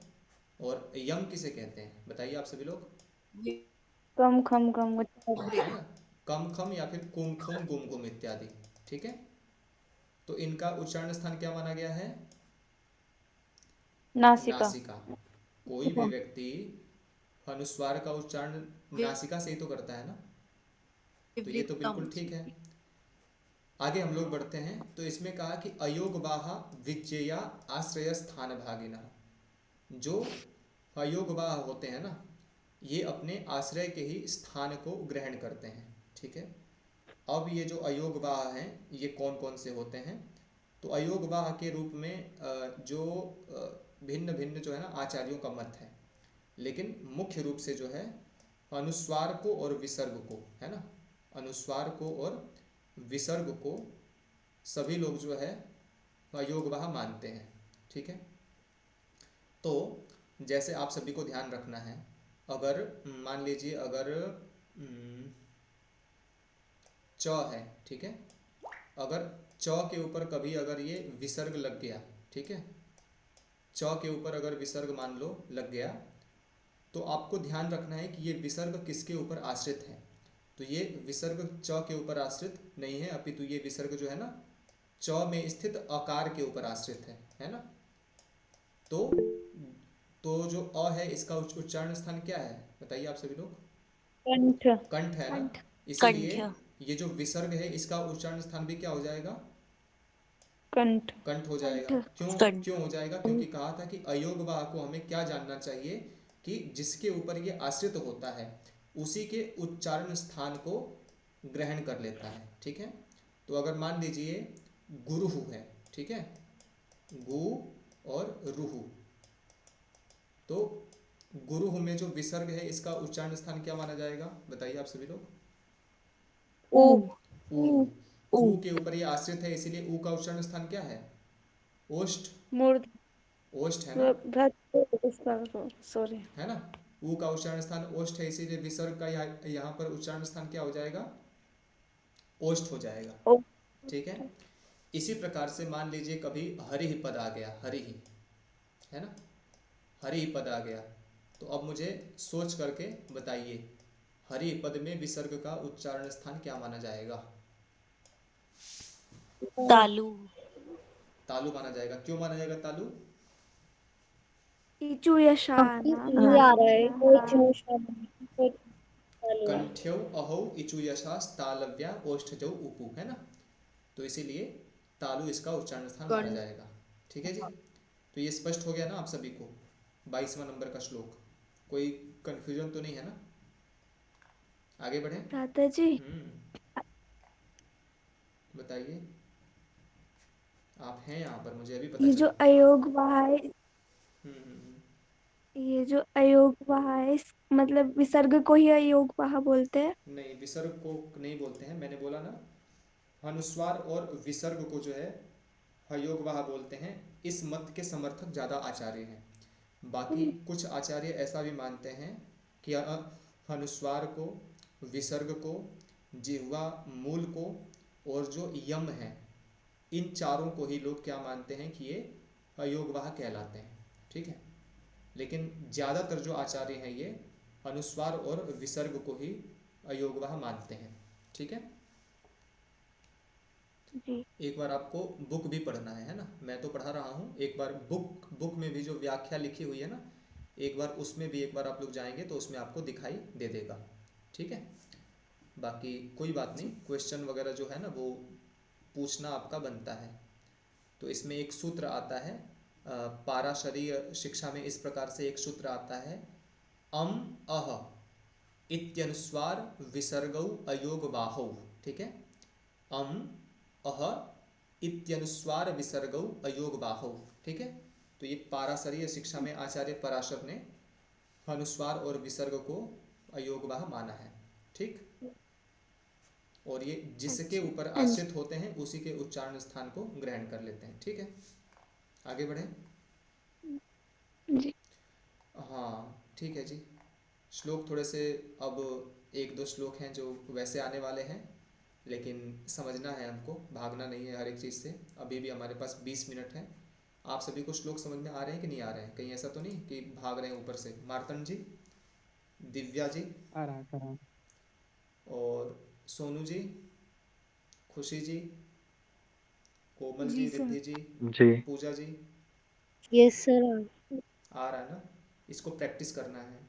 पहली बार पढ़ने में मैं समझता हूँ कि थोड़ी सी प्रॉब्लम हो जाती है, लेकिन बार बार आप लोग पढ़ोगे ना, मैं ऐसे आपको पढ़ा रहा हूँ कि आपके अंदर कोई भी कन्फ्यूजन नहीं बचेगा। आप लोग एक बार बस सेल्फ स्टडी आपको करनी ही होगी, हर एक चीज़ का जान लो। एक बार तो सामने से आपको पढ़ना है, और दूसरी बार आपको स्वयं से पढ़ना है, बुक मिला करके, रिकॉर्डिंग सुन करके आपको मिलाना है कि क्या क्या हो रहा है। फ़ोटो कॉपी कराने के लिए मैंने इसीलिए कहा है कि हर एक चीज़ को आप लोग फ़ोटो कॉपी पर लिख सकते हो। ठीक है, बुक के ऊपर मैं कुछ भी नहीं लिखता हूँ, और मैं सजेस्ट भी नहीं करता हूँ कि आप लोग बुक के ऊपर कुछ लिखो, क्योंकि पुस्तक जो होती है वो साफ़ सुथरी ही अच्छी लगती है ना। पहले मैं भी बहुत ज़्यादा लिखता तो था नहीं, लेकिन हाइलाइटर से मैं बहुत ज़्यादा हाईलाइट कर दिया करता था। कई सारी बुक्स ऐसी हैं मेरी जिसको मैंने पूरा का पूरा कलर किया हुआ है, पूरी एकदम ब्लू हो गई है पुस्तक वो। ठीक है, तो ऐसे नहीं करना चाहिए। तो कोशिश करो कि जो फोटोकॉपी है इसके ऊपर आप लिखो अपना छोटे छोटे अक्षरों में, जो भी आपको नहीं समझ में आ रहा है या जो भी आपको बात नहीं लग रही है ना, उसको आप लोग यहाँ पर लिख सकते हैं। ठीक है, आगे बढ़ते हैं। आगे बोल रहे हैं कि अलाबु वीणा निर्घोषो दंतमूल्यः स्वरानुगः अनुस्वारस्तु कर्तव्यो नित्यम ह्रो शससेसु च। तो इसमें आपको स्थिति समझनी है कि सबसे पहले आपको एक अनुस्वार दिखाई देगा। ठीक है, अनुस्वारस्तु कर्तव्यो मतलब एक अनुस्वार होगा, और अनुस्वार के बाद में ही अनुस्वार को ही आपको प्लस करना है, किससे? हकार से। ठीक है, अनुस्वार के बाद आपको हकार दिखाई देगा। ठीक है, ह। दूसरे क्रम पर क्या दिखाई देगा बताइए आप सभी लोग? रे। श। और आगे क्या दिखाई देगा? श। श, श। या फिर मूर्धन्य श, या फिर दंत्य स। ठीक है जी, पहले आपको अनुस्वार दिखाई देगा, उसके बाद में आपको हकार, रेफ या फिर शकार या फिर मूर्धन्य शकार या फिर दंत्य सकार दिखाई देगा, तो इसका जो उच्चारण है ये कैसे करना है, तो इसी को कह रहे हैं कि हलाबु वीणा निर्घोषु। तो हलाबु का मतलब होता है लौकी, ठीक है, अलाबु मतलब होता है लौकी। तो प्राचीन समय में ना लौकी से भी कोई वीणा बनाई जाती होगी, ठीक है, और लौकी से बनी वीणा में से कुछ ध्वनियाँ निकलती होंगी, ठीक है, झंकृत कर देने वाली कुछ ध्वनियाँ निकलती होंगी झन झन करके। तो उसी से कह रहे हैं कि जब आपको अनुस्वार के बाद में ह र या फिर श स स दिखाई दे, तो आपको लौकी की वीणा से जो ध्वनि निकलती है, हलाबु वीणा निर्घोषः, अर्थात लौकी की वीणा से जो निर्घोषः अर्थात जो घोष निकलता है, वैसी ही ध्वनि का आपको उच्चारण करना है, ठीक है। मतलब अब लौकी की वीणा तो मैंने देखी नहीं है, तो मैं आपको पूरा प्रैक्टिकल करके दिखा नहीं सकता कि कैसी ध्वनि निकलती होगी, लेकिन अभी मैं थोड़ा थोड़ा आप सभी को जो एग्जाम्पल इसके प्राप्त होते हैं उसके माध्यम से हल्का हल्का समझा दूंगा, ठीक है। और आगे इसमें क्या कहा गया, इसकी विशेषता कही गई कि इसका आपको उच्चारण कैसे करना है, दंत मूल्य। दंत मूल्य का मतलब दांतों को बेच करके नहीं, दांतों का मूल्य लगा करके नहीं, दंत मूल्य का मतलब होता है दांतों के मूल भाग से, ठीक है, दांतों के मूल भाग से, है ना, दांतों के मूल भाग से आपको इनका उच्चारण करना है। और आगे कहा स्वरानुगः, मतलब स्वर का अनुगमन करते हुए, स्वर का अनुसरण करते हुए ही हमें इनका उच्चारण करना है। किनका उच्चारण करना है बताइए आप सभी लोग। ह का, र का, श नहीं, श श और अनुस्वार के स। बाद में आने वाले ह का, र का इत्यादि का, ठीक है, अनुस्वार के बाद में आने वाले इन सभी का उच्चारण हमें स्वर का अनुसरण करते हुए करना है, दंत के मूल भाग से करना है, और लौकी की वीणा से उत्पन्न ध्वनि के समान उच्चारण करना है, ठीक। जैसे जो एग्जाम्पल प्राप्त होते हैं इसके, आइए मैं आप लोगों को एक दो एग्जाम्पल समझा देता हूँ। इसीलिए मैंने ये पुस्तक भी खोला हुआ है ताकि आपको इसके एग्जाम्पल जो है ना ये लिखित रूप में आपको मैं दिखा सकूं तुरंत, ठीक है जी। तो आगे बढ़ते हैं, एक मिनट बस। आ गया ये। तो यहाँ पर जो है इसके उदाहरण आपको मिल जाएंगे। जैसे कहा था ना कि अनुस्वार के बाद में अगर ह दिखाई पड़े, तो ये आपको एक उदाहरण आपको मिल गया, समहति, है ना, समहति। तो इसमें कहा गया कि लौकी की वीणा के समान उच्चारण करना है और स्वर का अनुसरण करते हुए करना है, और कैसे करना है, दंत के मूल भाग से करना है। तो समहति का जब उच्चारण करेंगे तो कैसे करेंगे, समहति, थोड़ा सा झंकृत करते हुए, समहति ऐसे, ठीक है। यहाँ पर देखिए अनुस्वार के बाद में क्या विद्यमान है, र। र विद्यमान है। यहाँ पर अनुस्वार के बाद में क्या विद्यमान है, तालव्य श, ठीक है। और यहाँ पर अनुस्वार के बाद में क्या विद्यमान है, धनुषी में श। मूर्धन्य शकार। और यहाँ पर जो है सबसे लास्ट वाले उदाहरण में क्या विद्यमान है, स, दंत्य। दंत्य स, ठीक है। ये जो श है वंश वाला, इसको कहते हैं तालव्य श, क्योंकि इसका उच्चारण कहाँ से होता है, तालु से तालु। होता है ना। ताली से। और ये जो है षटकोण वाला श, इसका उच्चारण कहाँ से होता है, मूर्धा से होता है, इसीलिए इसको मूर्धन्य शकार बोलते हैं।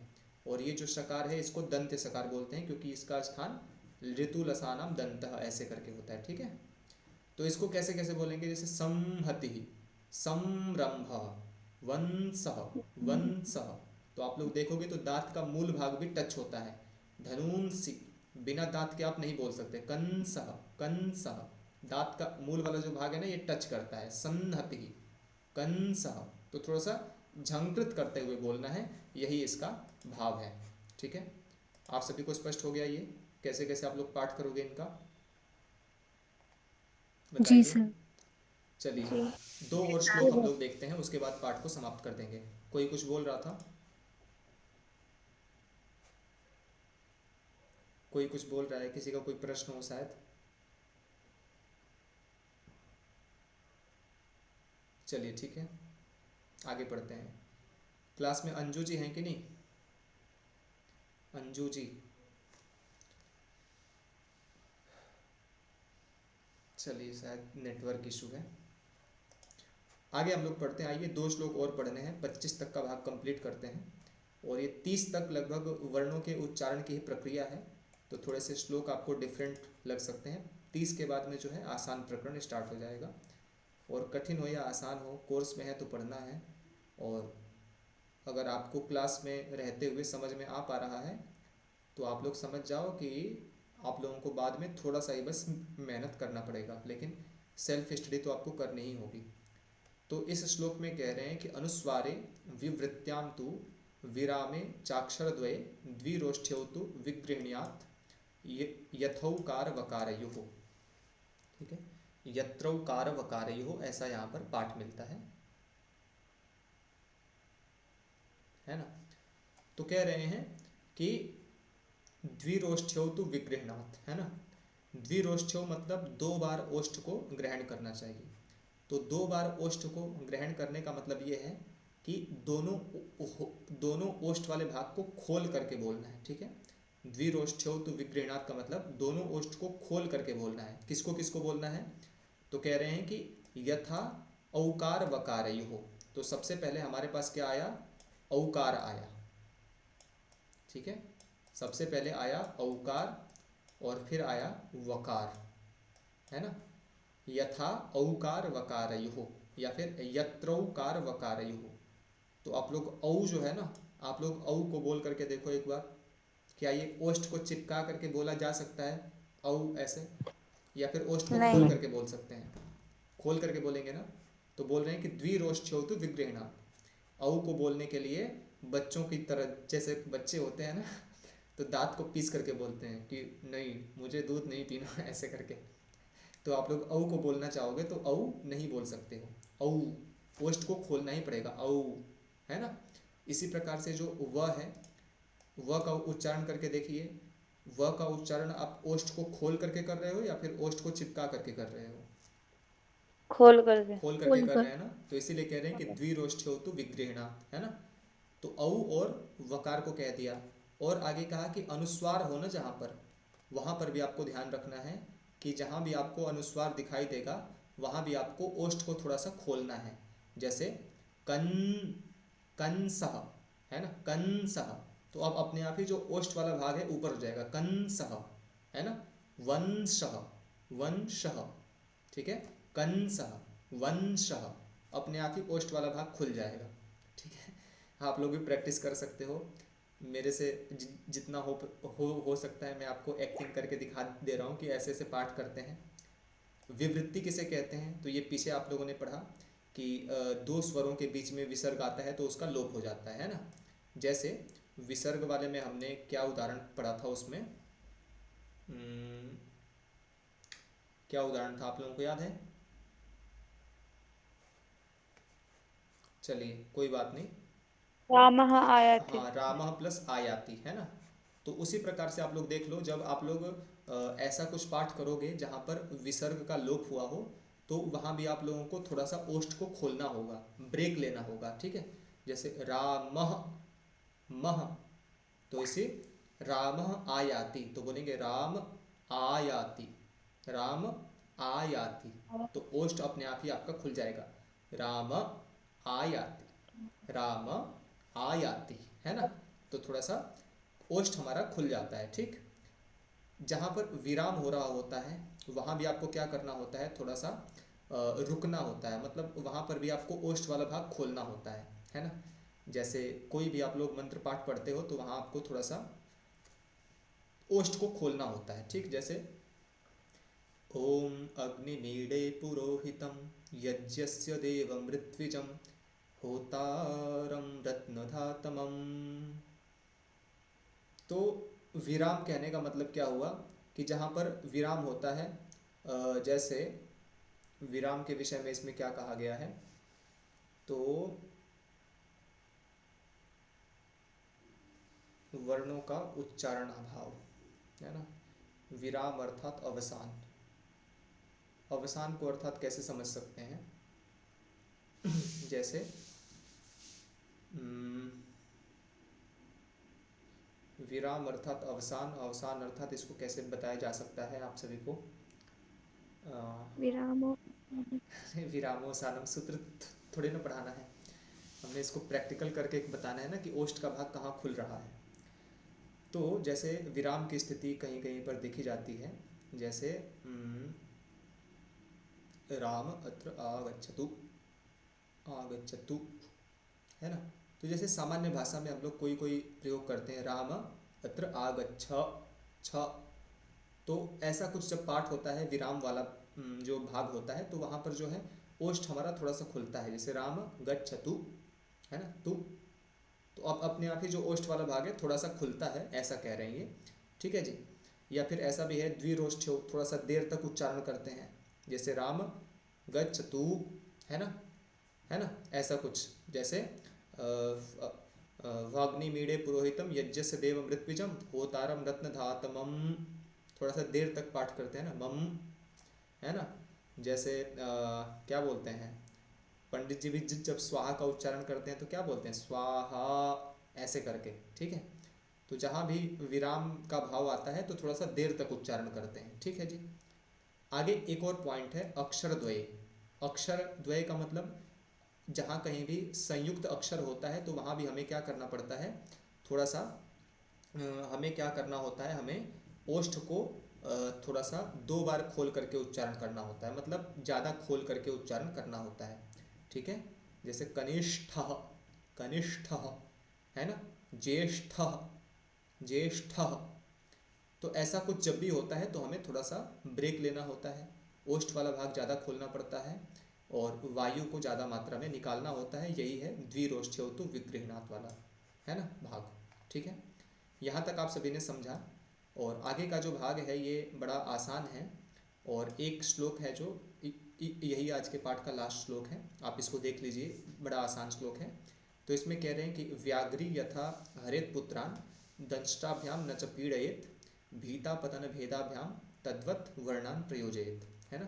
तो कह रहे हैं कि यथा व्याघ्री पुत्रान हरेत, जैसे बाघिन, जैसे बाघिन अपने पुत्रों को हरेत अर्थात एक स्थान से दूसरे स्थान पर ले जाती है, ठीक है।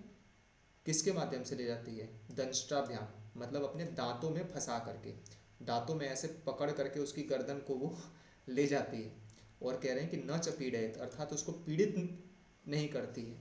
आज तक कभी भी आपको न्यूज़ में ऐसा नहीं आएगा सुनने में कि कभी किसी बाघिन ने अपने बच्चे का गला जो है ना उसमें कोई होल कर दिया हो, उसको काट दिया हो, ऐसा कभी भी समाचार सुनने में नहीं आएगा, ठीक है। बाघी मतलब बाघिन मतलब मादा बाघिन, क्या क्वेश्चन? शेरनी। फीमेल बाघ, है ना, अच्छा, ठीक है। बाघिन मतलब मादा बाघिन, फीमेल बाघ जो होता है। तो बाघिन जब अपने पुत्रों को ले जाती है, अपने बच्चों को ले जाती है एक स्थान से दूसरे स्थान पर उठा करके, तो दांतों में फंसा करके ले जाती है, लेकिन कभी भी उनको पीड़ित नहीं करती है, ठीक है। क्यों नहीं करती है, क्योंकि वो भीता, डरी हुई होती है, ठीक है। किससे, पतन, पतन का मतलब उसका जो बच्चा है वो उसके दांत से छूट करके नीचे न गिर जाए, या फिर भेदाभ्याम, भेद का मतलब क्या होता है, उसका दांत उसको लग न जाए। भेद में भिदिर विदारणे ये धातु है, इसका मतलब ये होता है कि किसी चीज को काटना या फाड़ना, चीरना, ऐसे अर्थ में इसका प्रयोग होता है, ठीक है। तो मतलब दांतों से उसको चीरा न लग जाए, उसको चोट न लग जाए, इन 2 बातों से वो डरी होती है, ठीक है। उसका बच्चा उससे गिर न जाए, या फिर दांत से उसका जो स्किन है वो फट न जाए, इस बात से वो क्या होती है, भीता, डरी हुई होती है, ठीक है।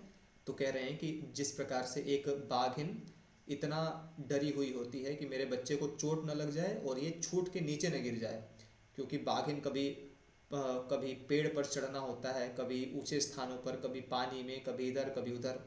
तो अगर गलती से भी उसके बच्चा जो है ना उसका अगर गर्दन उसकी छूट गई तो फिर वो नीचे गिर जाएगा और उसको नुकसान पहुंच जाएगा, ठीक है।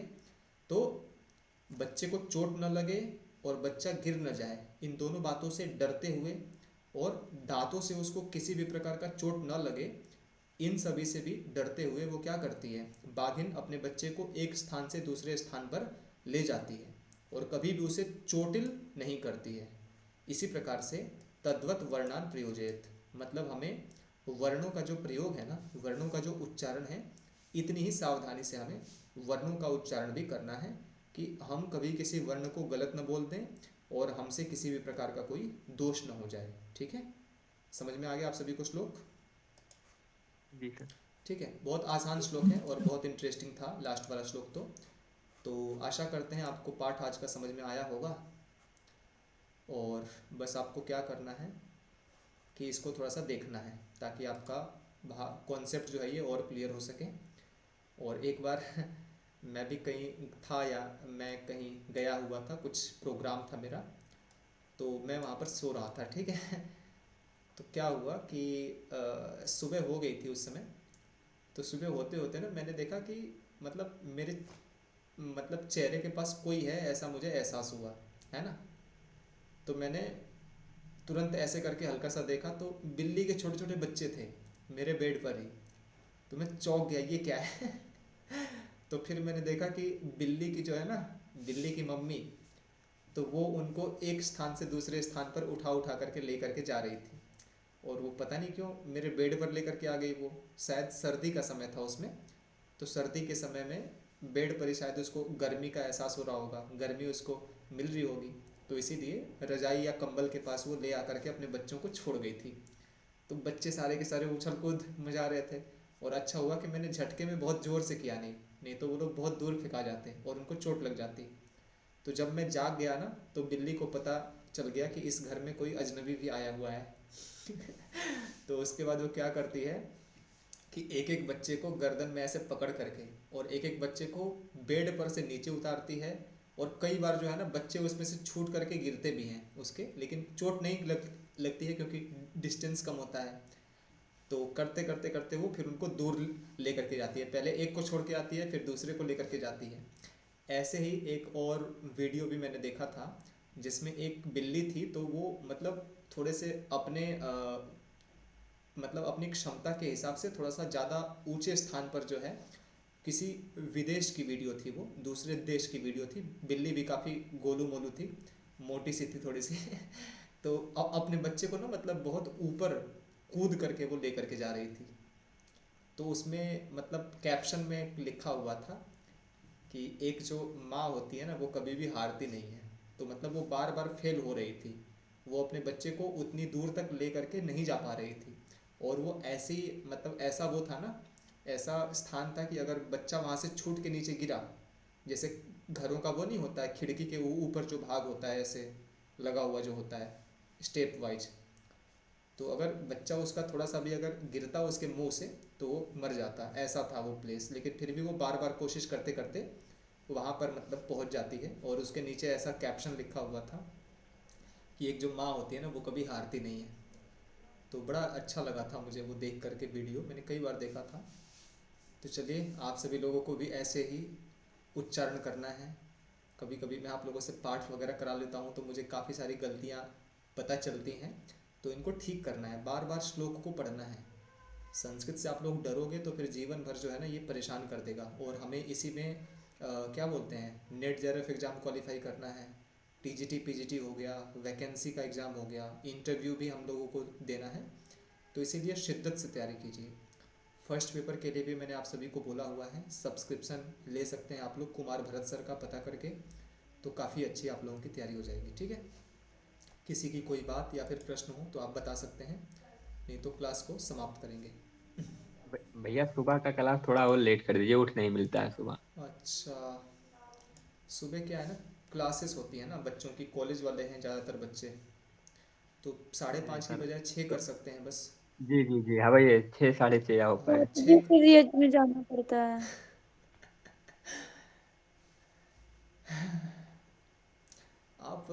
आप तो महोदय, सुबह जल्दी ली तो सब जन जल्दी जागे।